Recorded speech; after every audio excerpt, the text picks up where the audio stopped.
Mushoku Tensei e Re:Zero nunca foram uma questão de será que vai voltar ou não. A gente já sabia que eles iam aparecer.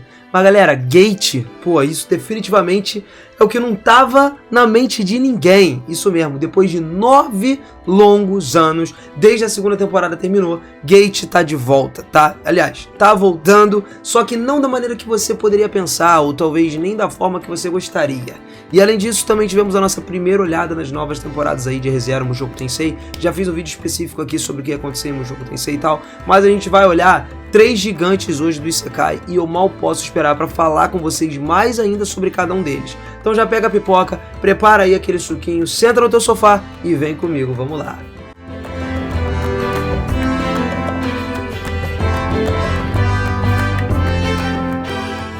Fala seus otakus, beleza? Eu sou o Miras e sejam muito bem-vindos a mais um videozão aqui no canal. E galera, vamos começar falando de Mushoku Tensei, que já foi um que a gente já comentou bastante aqui.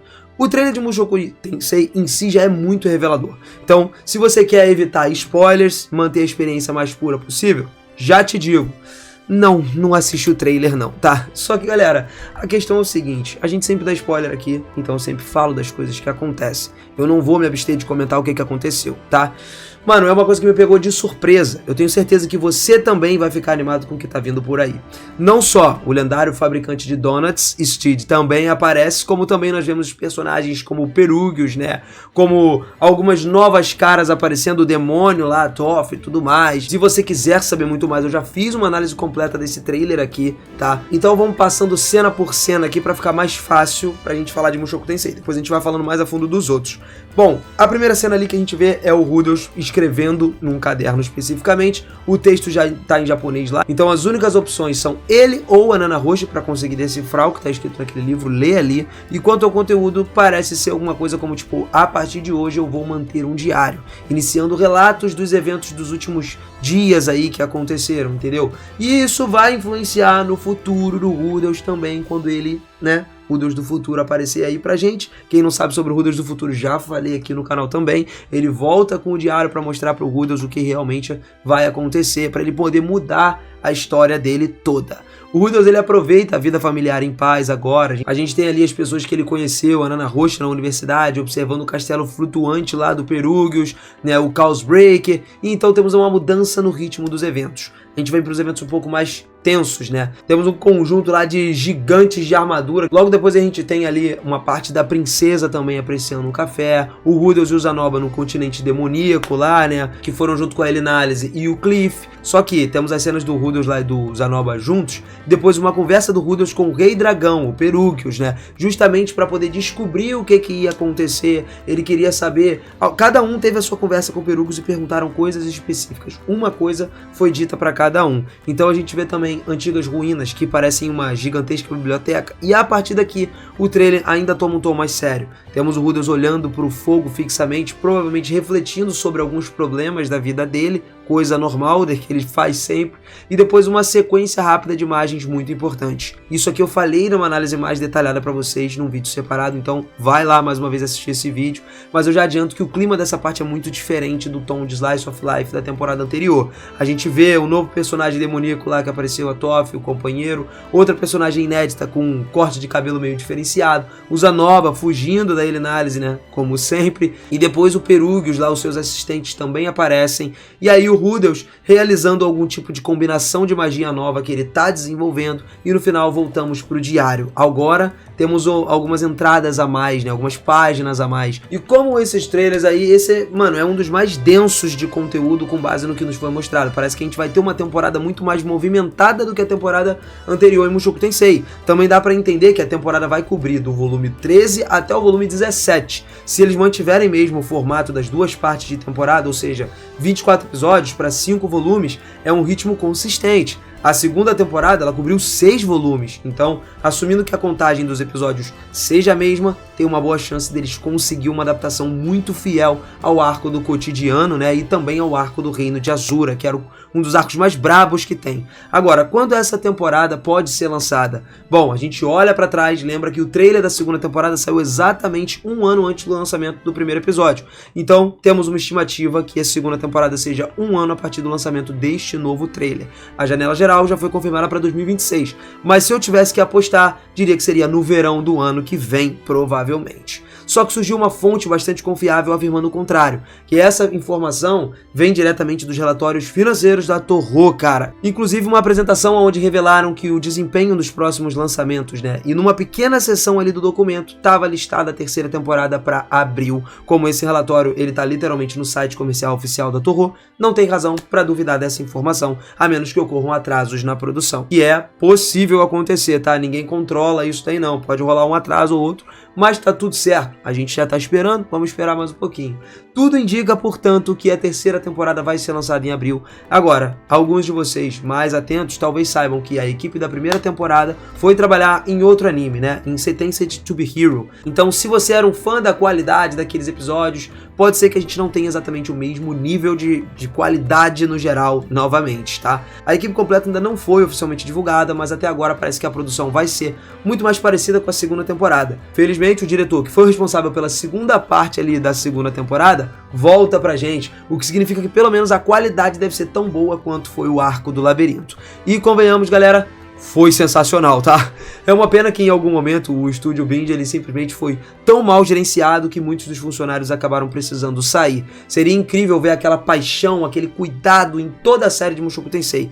Mas ainda assim eu acredito que a terceira temporada vai ser um grande presente para os fãs. Então fica atento para mais vídeos, que a gente vai falar muito mais quando novas informações forem surgindo.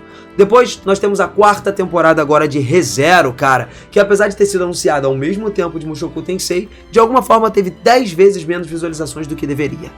Não sei exatamente o que aconteceu para Re:Zero perder tanto engajamento assim, mas a verdade é que cada vez menos pessoas parecem interessadas em Re:Zero, pelo menos aqui no YouTube, tá? De qualquer forma, a quarta temporada está confirmada para 2026 e vai cobrir uma conclusão do arco 5, assim como os eventos do arco 6 também. Isso representa justamente, aproximadamente no final das contas, 5 volumes e meio de conteúdo. Então dá pra gente esperar algo entre 16 a 24 episódios, provavelmente divididos em 2 partes de novo também. Esse trailer que veio pra gente foi bem mais direto do que o trailer de Mushoku Tensei. Em vez de mostrar vários eventos da temporada, ele focou num clipe longo, num clipe contínuo, e a gente vê o elenco habitual de personagens, o Subaru, a Beatriz, a Emília. O retorno da Ran também é mostrado, que é bem interessante considerando que a Ren ainda tá em coma. Julius e Anastasia aparecem juntos, o que sugere que eles vão estar envolvidos nos eventos relacionados ao arco da Gula.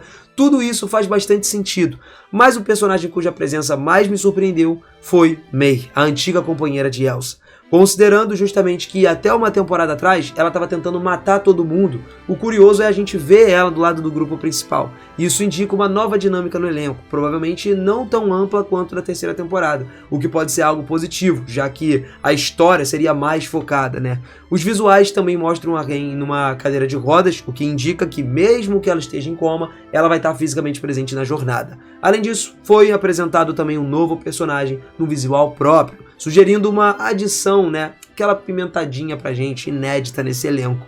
No geral, essa configuração aí dos personagens é muito diferente do que a gente viu nas temporadas anteriores, óbvio, mas trata-se de uma localização remota, distante, ali muito longe de qualquer política, conflito e tal, o que indica que o foco vai estar numa coisa muito mais importante relacionada à tal torre para onde eles estão indo.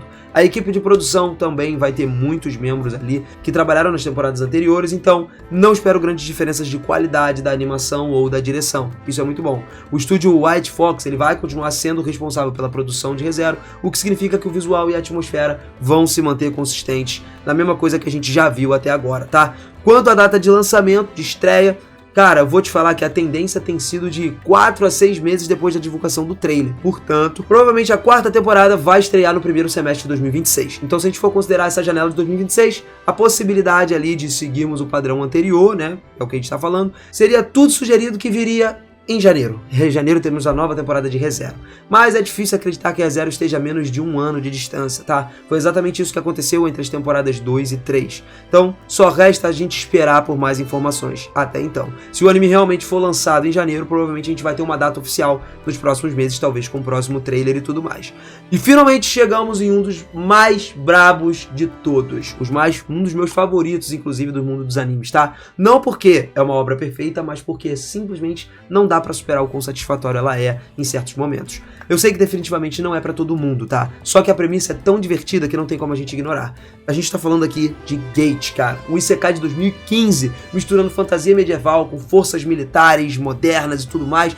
O único anime onde você vê um exército moderno enfrentando dragões e magos no campo de batalha medieval. Obviamente, a série tem muito mais camadas do que só essa mistura, mas uma grande parte ali da graça é justamente a força, né, a autodefesa do Japão flexionando o seu poder contra o universo de fantasia. E por que eu tô falando sobre isso agora? Porque depois de 10 longos anos, quase, Gate finalmente está de volta, cara. A segunda temporada terminou só na metade da jornada principal dos personagens. E desde então, todo mundo tá vindo esperando pacientemente por uma continuação. Inclusive, muita gente já me perguntou sobre isso aqui no canal. E, sinceramente, daria pra esperar pra sempre. Era o que parecia, né? Já que ao invés de continuar exatamente da onde parou, o Gate 2 vai pular pra uma história completamente diferente. Isso pode ser uma decepção. A gente tá falando de um novo enredo, com novos personagens e até mesmo um novo cenário dentro de uma região especial. Nenhum desses elementos deve se sobrepor ao que a gente viu na primeira temporada. Talvez tenhamos um vislumbre ali de Itami e tal, a unidade dele aqui e ali, mas eles estariam longe de ser o foco dessa nova história.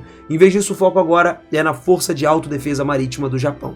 A história ela vai abordar uma missão de resgate lá nos mares, né, da região especial, e é como se fosse um salto em relação a onde o anime parou antes. Um comentarista até no Reddit chegou a comparar essa mudança com a mudança de Bleach, pulando a Soul Society direto pro arco daqueles 1000 anos lá, da Guerra do Sangue e tudo mais, ou como se o Naruto saísse do arco do Sasuke, deixando a vila e fosse direto pra Grande Guerra Shinobi, tá ligado? Tivesse um mó saltão. É literalmente um salto narrativo imenso, que certamente vai deixar muitos espectadores de longa data muito confusos, a menos que eles comecem a fornecer, lidar pra gente um contexto muito bem estruturado, muito bem feito, e eu realmente não sei ao certo por que eles estão fazendo isso. Mas outro comentário sugeriu que isso acontece porque a adaptação da temporada anterior já tinha desviado muito do material original, que, pô, continuar fiel à novel e tudo mais seria praticamente impossível no formato atual. É um pouco decepcionante saber que a história anterior nunca, talvez, possa ser concluída, mas pelo menos eu tô torcendo para ver algumas participações especiais decentes do elenco original. Claro, enquanto houver batalhas em escala militar, ainda maiores do que a gente viu antes da região especial, eu estarei entretido assistindo de qualquer forma. Agora, a gente não tem trailer ou não tem data oficial de lançamento, tá? Então, eu vou garantir que a gente fique, vocês principalmente fiquem atualizados de qualquer novidade que seja divulgada. Eu trago aqui pra vocês, então sinta-se à vontade, se inscreve no canal, ativa o sininho, vem comigo que aqui eu te ajudo a conferir tudo. A gente tem muito vídeo aqui, Overlord, Lord of the Mysteries, tem 6-Star Slime, enfim, os animes da temporada. Eu sei que você tá muito ansioso pra assistir muitos outros animes aí, então me conta nos comentários também pra gente trocar mais ideia. Não esquece, cara, like, inscrição e sininho ativado, que você não perde as novidades do mundo dos animes. Tamo junto demais, beijo no coração e até a próxima. Valeu!